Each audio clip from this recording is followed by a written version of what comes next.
एक बार सोचो, अगर कोई नेता पूरे 15 साल तक एक पूरे राज्य पर ऐसी पकड़ रखती हो कि हर इलेक्शन में लोग कहते हो कोई तोड़ नहीं सकता इन्हें, तो फिर एक दिन अचानक वही पकड़ कैसे फिसलती है? कैसे एक ऐसी सरकार जो अपनी स्कीम से, अपनी दीदी वाली इमेज से, अपने माँ माटी मनुष्य के नारे से करोड़ों लोगों के दिल जीत चुकी थी, वो एक ही रात में इतिहास का हिस्सा बन जाती है? यार, 4 मई 2026 की उस सुबह जब वेस्ट बंगाल के इलेक्शन रिजल्ट्स आ रहे थे, तो पूरा देश एक ही चीज देख रहा था। एक के बाद एक सीट बीजेपी की तरफ जा रही थी, और जिस पार्टी ने कभी सोचा भी नहीं था कि उन्हें बंगाल में कोई हराएगा, वो टीएमसी अपनी आंखों के सामने अपना साम्राज्य टूटता देख रही थी। ये सिर्फ एक इलेक्शन नहीं था दोस्तों, ये था एक पूरे युग का अंत। और इस कहानी को समझना है तो हमें 50 साल पीछे जाना होगा। 1970 में कलकत्ता की गलियां अलग ही रंग में रंगी थी। इमारतें वही थीं, लोग वही थे, लेकिन हवा में एक अलग ही जहर था। लेफ्टिस्ट पॉलिटिक्स और स्टूडेंट यूनियंस का ऐसा कॉकटेल था कि अगर तू कॉलेज जाता था तो या तो तू कम्युनिस्ट था या तो तू बाहर था, बीच में कोई जगह नहीं थी। इसी तनाव भरे माहौल में जुगमया देवी कॉलेज की एक लड़की ने अपनी आंखों में एक सपना लेके अपनी मुट्ठी एक आइडियोलॉजी के खिलाफ बंद कर ली। वो लड़की ना तो किसी बड़े घर से थी, ना किसी पावरफुल नेता की बेटी थी। वो थी सिर्फ एक आम बंगाली लड़की जिसकी आंखों में सिस्टम से टकराने की आग थी जो उसे चैन नहीं लेने देती थी। कांग्रेस के स्टूडेंट विंग की वो अगुवाई करने लगी, और देखते ही देखते वो कम्युनिस्ट बैक्ड ऑर्गेनाइजेशंस को, जिनके पास नंबर्स थे, रिसोर्सेज थे, हिस्ट्री थी, उन्हें वही लड़की अपने जज्बे से घुटने टेकवा रही थी। लोग कहते थे कि ये लड़की एक दिन पूरे बंगाल की राजनीति को हिला के रख देगी। लोगों ने सही कहा था। 1984 पूरा देश एक ट्रेजेडी में डूबा हुआ था। इंदिरा गांधी की हत्या ने एक ऐसा इमोशनल करंट क्रिएट किया था जिस पर सवारी करना हर पॉलिटिशियन चाहता था। कांग्रेस ने इस 29 साल की लड़की को जादवपुर लोकसभा सीट से खड़ा कर दिया, और सामने था सोमनाथ चैटर्जी। सीपीएम का वो नाम जो बंगाल में एक बैनियन ट्री की तरह था। उसकी जड़ें इतनी गहरी थीं कि उन्हें हिलाने की बात सोचना भी लोग नादानी समझते थे। लेकिन रिजल्ट्स आए, और जब वो 3,31,618 वोट्स का फिगर स्क्रीन पर आया, पूरे देश का मीडिया एक सेकंड के लिए रुक गया। उस लड़की ने सोमनाथ चैटर्जी को हराया था। वो लड़की थी ममता बनर्जी। इस जीत ने ममता को ओवरनाइट एक नेशनल फिगर बना दिया। रेलवे मिनिस्ट्री, कोल मिनिस्ट्री, कई जगह काम किया उन्होंने। लेकिन दिल्ली के चमकदार बंगलों में बैठ के खुशियां मनाना कभी उनका मकसद नहीं था। उनका एक ही ऑब्सेशन था, बंगाल, और बंगाल पर 34 साल से काबिज लेफ्ट फ्रंट को उधाड़ फेंकना। फिर आया 1990 का वो काला दिन। हाजरा क्रॉसिंग पर सीपीएम के गुंडों ने ममता पर जानलेवा हमला किया। सर पर बार बार वार किया गया। खून से लथपथ ममता की वो तस्वीर बंगाल के आम आदमी, खेत मजदूर, छोटा दुकानदार, गरीब महिला, उनके दिल की गहराइयों में उतर गई। ये सिर्फ एक राजनीतिक नेता नहीं रही, अब ये एक इमोशन बन गई थी, एक ऐसे इंसान की तस्वीर जो डरती नहीं थी। 1998 में उन्होंने वो किया जो उस वक्त बड़ा ही रिस्क भरा फैसला लगता था। कांग्रेस से अलग होकर अपनी पार्टी बनाई, all India Trinamool Congress, TMC. अभी पार्टी छोटी थी, अभी संघर्ष था, लेकिन ममता ने एक चीज सीख ली थी अपनी पूरी जिंदगी से, कि बड़े चेंज के लिए बड़े रिस्क लेने पड़ते हैं, और वो रिस्क लेने को तैयार थी। और फिर आया 2006। वेस्ट बंगाल की इकोनॉमी एक ऐसी नाव जैसी थी जिसमें पानी भर रहा था, धीरे धीरे लेकिन लगातार। लेफ्ट गवर्नमेंट के मुख्यमंत्री बुद्धदेव भट्टाचार्य एक बड़े सपने के साथ आए थे। उनका प्लान था बंगाल को इंडस्ट्री हब बनाना, टाटा मोटर्स का नैनो प्लांट सिंगून में लगाना, और नंदीग्राम में एक बड़ा केमिकल हब बनाना। जरूरत था जमीन की, और उस जमीन के लिए उन्होंने जो तरीका चुना वो उन्हें ही ले डूबा। ममता ने इस मौके को 2 हाथ से थामा। किसानों की आवाज बन गई वो। सिंगूर में 25 दिन की भूख हड़ताल, पूरा देश देख रहा था। आखिरकार टाटा को झुकना पड़ा, उन्हें अपना प्लांट गुजरात शिफ्ट करना पड़ा। लेकिन नंदीग्राम में जो हुआ वो बंगाल की राजनीति का एक डर का हुआ अध्याय बन गया। पुलिस और पार्टी वर्कर्स की गोलियां, 14 बेगुनाह विलेजर्स मारे गए। खून की ये दास्तान सुनने पर लेफ्ट पार्टी से मिडिल क्लास, माइनॉरिटीज, गांव के वोटर सब दूर होते गए। ममता का नारा मां माटी मानुष एक वाइल्ड फायर की तरह बंगाल की प्यासी जमीन पर फैला। और आया 2011। 20 मई 2011 वेस्ट बंगाल की पहली महिला मुख्यमंत्री की शपथ, ममता बनर्जी। वो दिन बंगाल की मिलियंस लोगों के लिए सिर्फ इलेक्शन जीतना नहीं था, वो एक आजादी जैसी फीलिंग थी। 34 साल की लेफ्ट डिक्टेटरशिप से आजादी। ममता की गवर्नेंस स्टाइल बिल्कुल अलग थी। सूती साड़ी, हवाई चप्पल, कोई आडंबर नहीं, कोई फर्जी ग्लैमर नहीं। वो सीधा लोगों से मिलती थी और उनका मॉडल भी सीधा था, सीधा वेलफेयर। कन्याश्री ने लड़कियों की पढ़ाई का दौर बदला। स्वस्थ साथी ने गरीब परिवारों को हॉस्पिटल बिल से बचाया। लक्ष्मी भंडार ने महिलाओं को सीधा कैश दिया हाथ में। एक एक स्कीम ने एक एक वोटर को सीधा अपना बना लिया और महिलाओं का एक ऐसा वोट बैंक बन गया जो इतना सॉलिड था कि लगता था कोई इसे तोड़ ही नहीं सकता। 2021 आते आते बंगाल की राजनीति में एक नई एंट्री हो चुकी थी, बीजेपी। उन्होंने लेफ्ट और कांग्रेस दोनों को कॉर्नर में धकेल दिया था। मोदी का नाम, हिंदुत्व का ब्रांड, नेशनलिज्म का इमोशनल कनेक्ट, ये सब बंगाल में काम कर रहा था। बीजेपी 2019 लोकसभा में 18 सीट्स ले गई थी।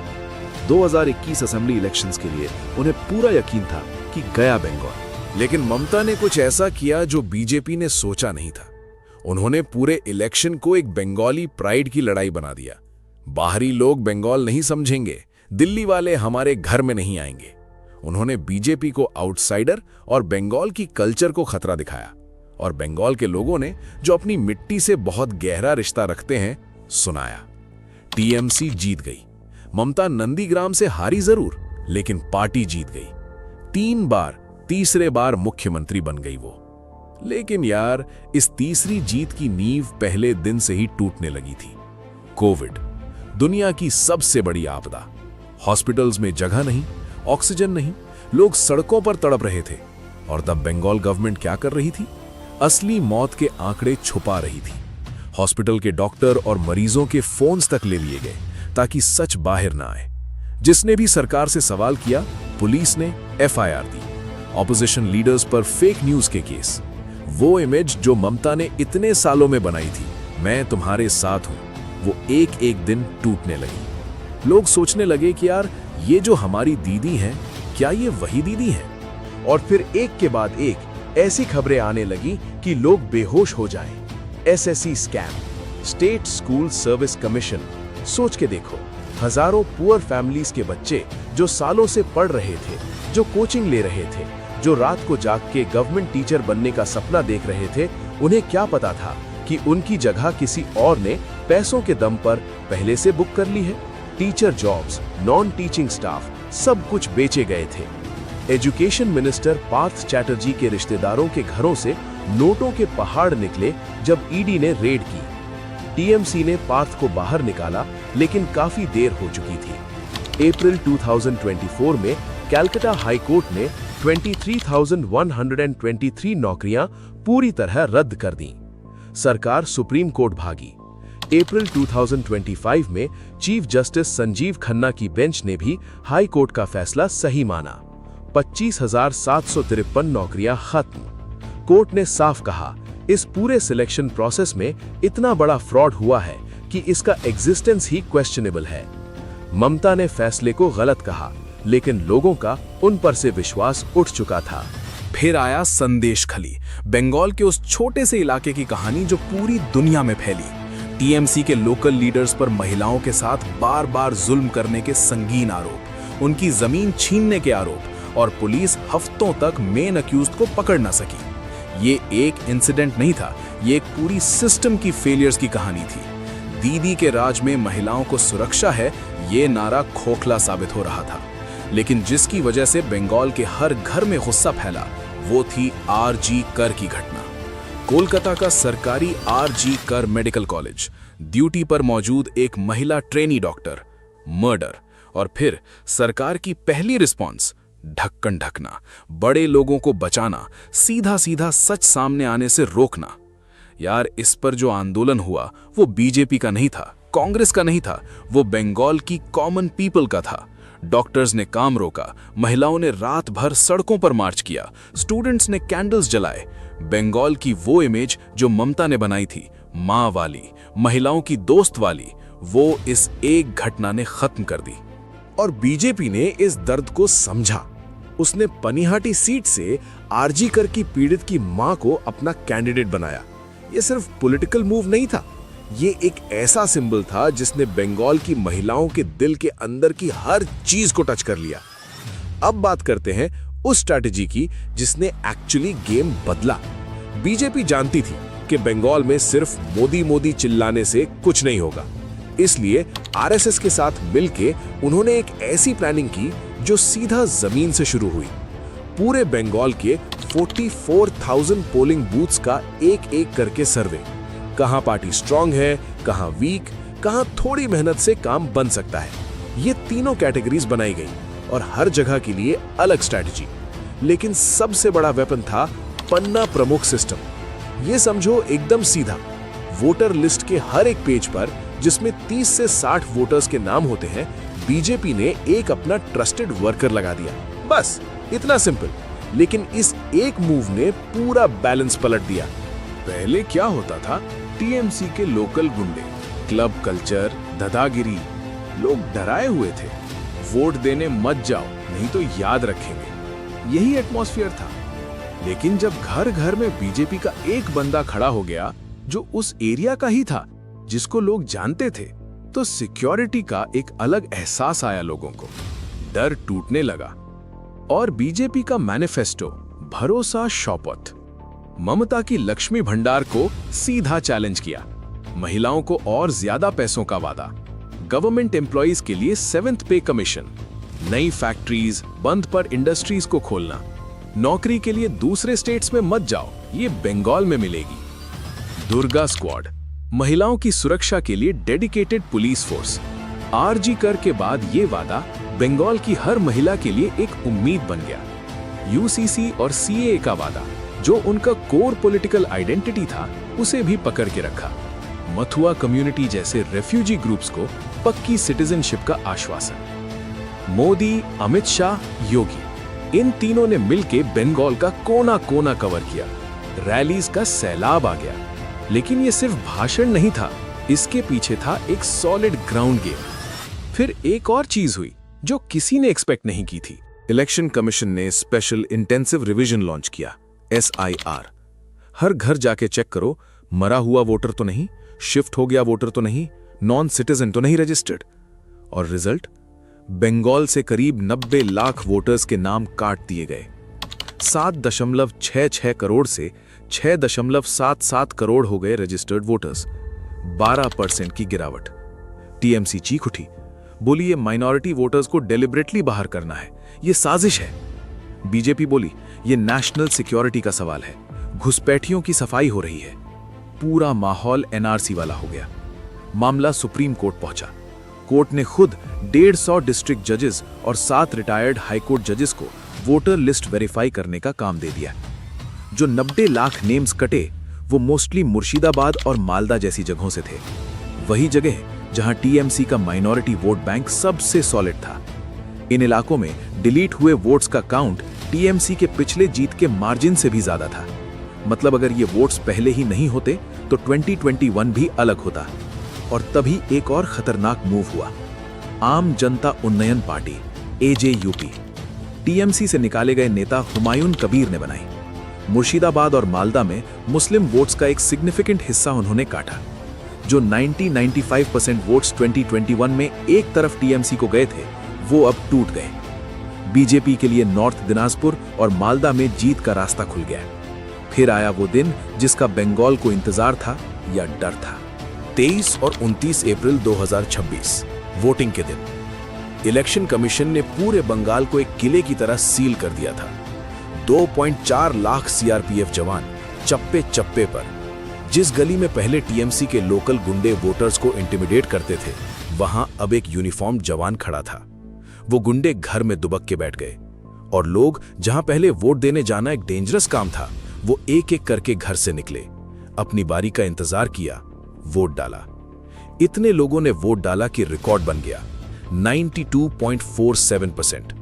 आजाद भारत के इतिहास में बंगाल में कभी इतने लोगों ने एक साथ वोट नहीं डाला था। यह सिर्फ एक नंबर नहीं था, ये एक आवाज थी, एक दबी हुई आवाज जो बरसों बाद खुल के बोली। 4 मई 2026 सुबह के काउंटिंग शुरू हुए। पहले 1 घंटे में कुछ समझ नहीं आया, फिर धीरे धीरे पैटर्न साफ होने लगा। बंगाल के सिटीज के वो इलाके जहां पहले टीएमसी का झंडा ही दिखता था, वहां बीजेपी झंडा लहरा रहा था। रूरल एरियाज में भी पैटर्न था, ट्रेंड एक तरफ था। आखिर में जब नंबर सेटल हुए, बीजेपी ने 45.84% वोट्स के साथ 206 सीट्स हासिल की। टीएमसी सिर्फ 81 सीट्स पर सिमट के रह गई। वो पार्टी जो 2021 में 213 सीट्स जीत के 3 बार का गवर्नमेंट बनाई थी, वो अब 81 पर आके रुक गई थी। सबसे ज्यादा दर्द देने वाली बात की पार्टी के बड़े बड़े मिनिस्टर्स हारे, एक एक करके। और फिर आया वो मोमेंट जो इतिहास लिखता है। भवानीपुर सीट, ममता बनर्जी की अपनी सीट, जहां से वो 2021 में 59,000 वोट्स के मार्जिन से जीती थी, जहां से वो अपना होम टर्फ था। वहां सुवेंदु अधिकारी खड़े थे, वही सुवेंदु जो पहले टीएमसी में थे, जो एक वक्त ममता के सबसे करीब थे, जिन्होंने 2021 में नंदीग्राम से ममता को हराया था और 2026 में भवानीपुर में फिर से 15,105 वोट से सुवेंदु ने ममता को हराया। उनकी अपनी मिट्टी पर ममता के बाद उनके मिनिस्टर, उनका पूरा सीनियर कैबिनेट हारा टीएमसी। टीएमसी वो पार्टी जिसने 2011 में एक क्रांति की थी, वो पार्टी जिसने गरीबों का साथ पकड़ा था, वो पार्टी जिसने बंगाल को 34 साल की लेफ्ट डिक्टेटरशिप से बचाया था। वो खुद अब उसी दलदल में डूब चुकी थी जिसमें लेफ्ट डूबा था। भ्रष्टाचार, गुंडागर्दी, सिंडिकेट राज, संदेश खली, आरजी कर, एसएससी स्कैम। लोगों का दर्द था और वो दर्द इस बार वोट्स में बदल गया। ममता ने हारने के बाद ईवीएम हैकिंग का आरोप लगाया, इलेक्शन कमीशन पर साजिश का इल्जाम। लेकिन सच सबको दिख रहा था। जब 15 साल तक एक ही चेहरा दिखाओ, जब सिर्फ अपनी स्कीम्स का क्रेडिट लो, जब डिसेंट को कुचलो, जब अपने ही लोगों को जो सच बोलने की हिम्मत करें उन्हें थाना भेजो, तो एक दिन वो दिन आता है जब जनता खुद फैसला करती है। और जनता का फैसला आया। बंगाल ने देख लिया था कि क्या पॉसिबल है जब डर का वो पर्दा हटा दिया जाए। बंगाल ने समझ लिया था कि वोट एक हथियार है और उन्होंने वो हथियार यूज किया। 2026 का ये इलेक्शन सिर्फ बंगाल की कहानी नहीं है, ये एक सबक है पूरे देश के लिए कि पावर कितनी भी पुरानी हो, कितनी भी पकड़ मजबूत लगे, जब जनता थक जाती है, जब उसकी उम्मीदें टूटती हैं, जब वो एक नई सुबह का इंतजार नहीं कर सकती, तो वो खुद सुबह ले आती है। बंगाल का ये किला जो 15 सालों तक एक औरत की जिद और हिम्मत का सिंबल था, वो इसी दिन ढाया गया और उसकी जगह एक नई कहानी शुरू हुई। क्या वो कहानी बेटर होगी? क्या बीजेपी का बंगाल टीएमसी के बंगाल से अलग होगा? क्या वो वादे पूरे होंगे? ये सवाल अभी खुले हैं, लेकिन एक चीज पक्की है, 4 मई 2026 के बाद बंगाल फिर वही नहीं रहा और इतिहास के इस नए पेज का इंतजार पूरा देश कर रहा है। दोस्तों, अगर आपको ये वीडियो इंफॉर्मेटिव लगी तो एक बार सीधा कमेंट में लिख कर जाओ सिर्फ एक वर्ड, बंगाल, बस एक वर्ड, तो पता चलेगा कि कहां तक ये आवाज पहुंची। अगर आप चाहते हैं कि ऐसी और वीडियोस आपको मिलती रहे, पॉलिटिक्स की, इतिहास की, उस सच की जो मेन स्ट्रीम मीडिया नहीं दिखाता, तो अभी सब्सक्राइब बटन दबाओ और अपने उस दोस्त को ये वीडियो भेजो जिसे लगता है कि बंगाल सिर्फ क्रिकेट और मिष्टी डोई के लिए फेमस है। उसे बताओ कि इस धरती की राजनीति भी उतनी ही मसालेदार और गहरी है। लाइक करो, शेयर करो, सब्सक्राइब करो और मिलते हैं अगले एपिसोड में। जय हिंद।